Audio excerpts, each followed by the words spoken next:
Good, let's start. So no one cares about your roll-up banners. And before I start with my speech, introduction and so on, if today you can go out of this short session with knowing what you need to measure and what you need to improve, then actually that's it, then job done. Which is the first one is you have your crowd that you want to have come to your event, to your booth. So crowd to registration, number one. You have your segment and you want people at the booth. Second is consent. So if you measure and improve on people, HCPs or patients or other stakeholders giving you consent, again, you win. And activation before the event, during the event, and after the event. So that's what you want to achieve with, even if people don't care about your roll-up banners. Crowd to registration, consent, and activation before, during, and after the event. Second, my colleague Petra said we have to own up. So we have our own roll-up banners, which you sure you didn't notice going by because our stand is right there. So we also have roll-up banners. So we are not better than or worse than anybody. So you can memorize it. I will ask you questions about it later. So now let's start. So I'm Michal Myszkowski. I'm the CEO of Capptoo Life Science. As you can imagine, we do those things, right? We do events, we do marketing, we do the whole 360 package. And if we start with thinking, what is a booth, what is an event, what is a fair, it's always an experience for humans. So you see here a very expensive, nice booth of Samsung. I chose Samsung because I hope nobody's from Samsung. And then you see I'm not sure the picture is so clear, but this is a booth about Caterpillar equipment. So big machines, big equipment that you can go in, you can visit, you can touch, you can take pictures with it. There's even sand here. So all this is an experience, right? Neither good or bad. So on the Samsung side, you have a very informative stand with hardware, with software, with a booth to discuss, with stands, with screens. And here you have like a very tangible experience that you can touch and feel and hopefully be excited about. Truth is as well, most pharma booths are very expensive coffee stands. But if with the coffee stand you can achieve what we try to discuss here, that a lot of people said, good coffee, I will come. Good coffee, well, I'll give you my consent so we can discuss later, because while we having coffee, I understood that you create value. And if you create an activation and have attendance, then you also won with the coffee stand. But there is also evil realities to all of this, right? I'm not sure how big your budgets are for events, maybe small, maybe big. During the event, as we have as well, people come in very short iterations, right? They come quickly and then they want to move on to the next stand. There is often a missing follow-up that we see after the event. There is an unclear return on investment. What do we actually want during the event? Do we want to share a certain information? Do we connect to people related to business? It's often unclear, right? That's why I give you all away in the beginning. Focus on those, improve them, and then you will always have a better event next time. And then the same old, right? The giveaways, the prints, and the chocolates. By the way, again, we have very good chocolate at our stand, so come by, look at our roll-up banners and have our chocolate, very good Swiss chocolate. And also a lot of times after the event, it's like a void, like, okay, that was it, now let's move on to the next life, the next thing in life. But the truth is, and when I come to the examples, I will give you particular use cases of this. First of all, it's about story. You need to tell a story why you're doing this, why you have a stand. You probably don't have a stand to just give coffee or give flyers away. It's about the experience. You saw the examples before. Either you want to have an experience of showing your service, your software in case of Samsung, or you want to show your machines. Now, of course, in pharma, our products are not so like exciting as a product, exciting as an outcome, right? So, and you have to always remember that it is about omni-channel. Yes, it's a buzzword, but you have to think beyond the event. That's my key message here. And feedback is good. Remember, feedback is good. So engagement is not only about the booth. Engagement is about the whole experience before and during and after the event. Now, that was nice little speech, but now let's get practical. Let me give you some examples that you can take out of here so that when you go into your next event or you suggest things to your colleagues, you can have some practicalities attached to it. So the first example I want to show you is Novartis.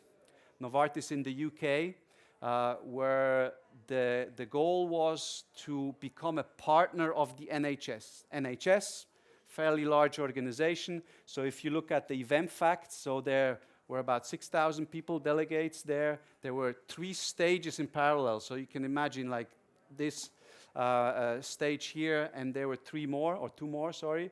And there were 150 booths, bigger, smaller. There was Google there with a huge booth and a lot of coffee, very good coffee, by the way.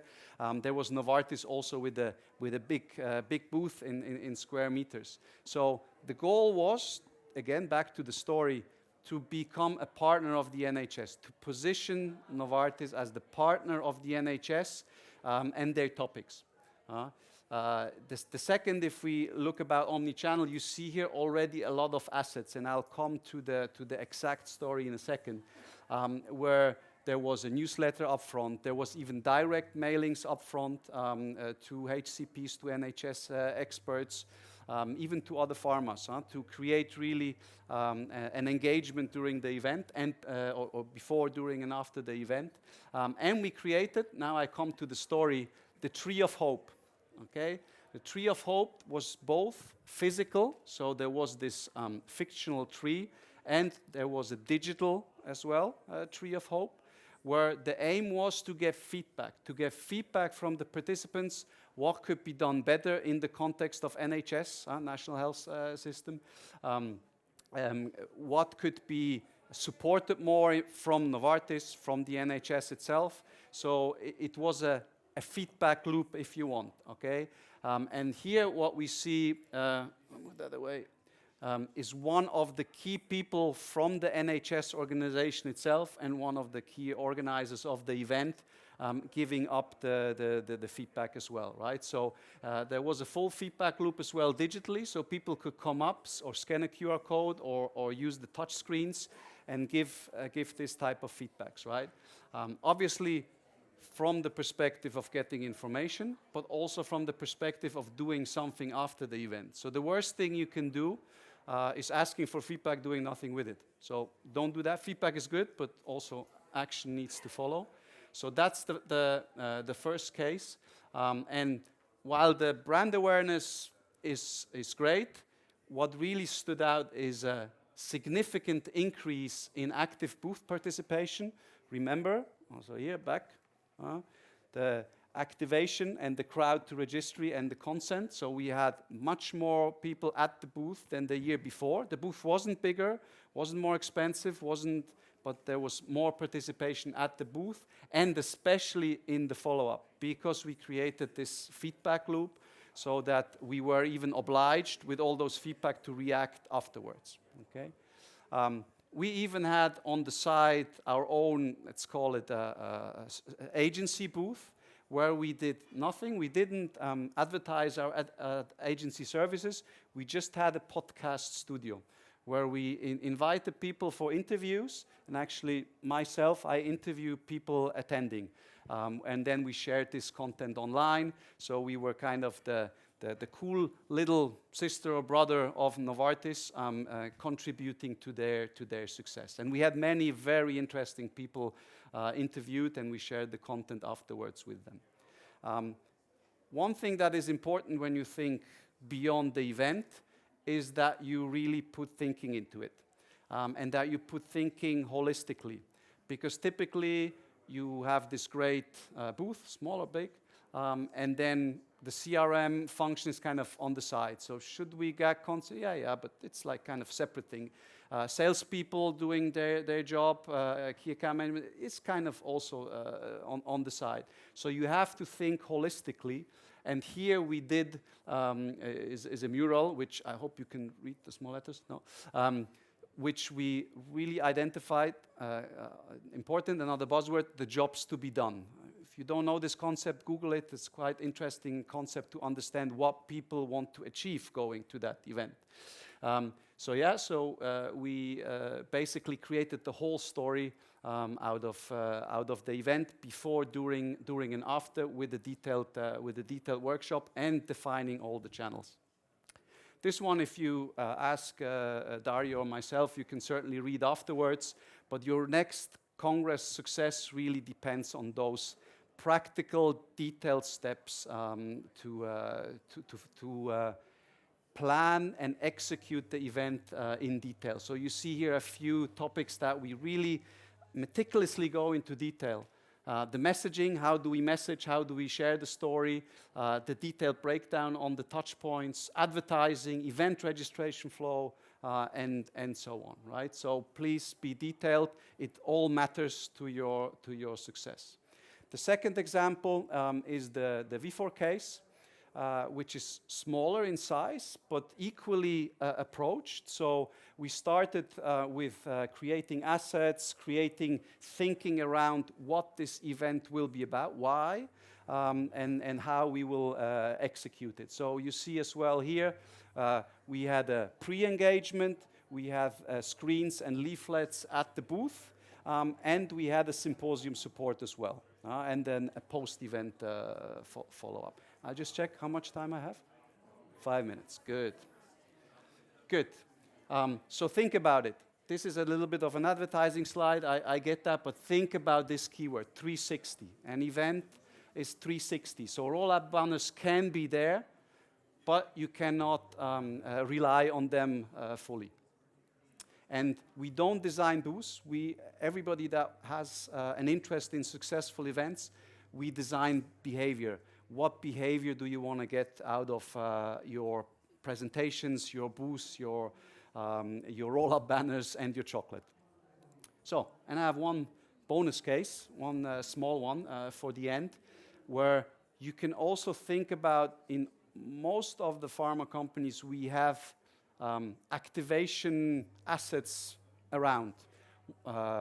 Websites, landing pages, applications, dashboards, data, and so on.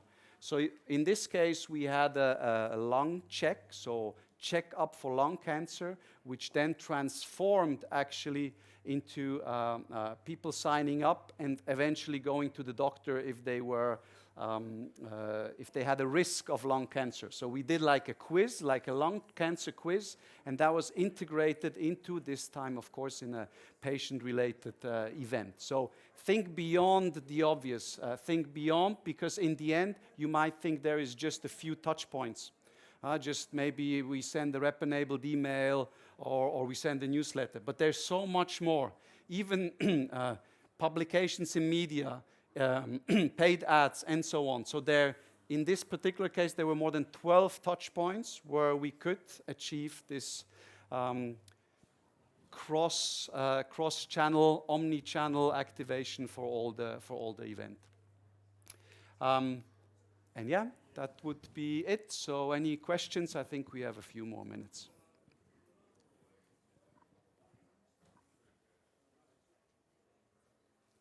Yeah. I love it. I love the design. Could you use the mic, please? Okay, absolutely. Really love this. Thank you. Love the design element. I'm just wondering, where do you factor in the design from the customer's experience perspective? From the UI or from Just the customer. yeah. So actually, in the Novartis case, in this mural board that you saw, we had both the NHS and certain NHS stakeholders present in the workshop. We do design thinking workshop, another buzzword I know, but we kind of think of the whole user journey with the user present, ideally.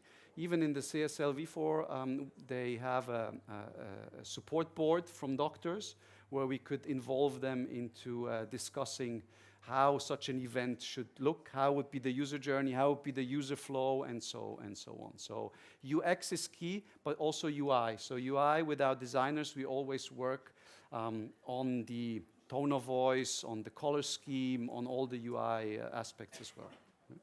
Thank you. Thank you. Thank you. That was really great. I've got a question around from the measurement that you've done and surveys and follow-up with these companies. What are the maybe one or two things that stand out as the most valuable things that they really value, customers really value the most? So it depends, of course, on the target audience. If we take HCPs, for example, we clearly see that there is different segments. So one segment is, I took time for the event. I want to come, I want to get value. Value in information, because me as a HCP in oncology, for example, I cannot keep up with all the conference, or I don't have the time. So provide me in a short interaction, provide me the right information in the right format.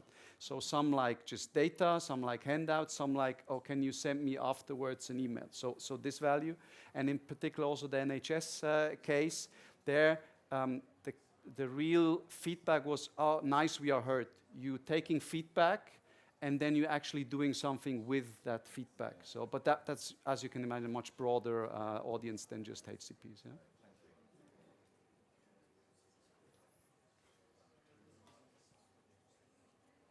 Good. Well, thank you.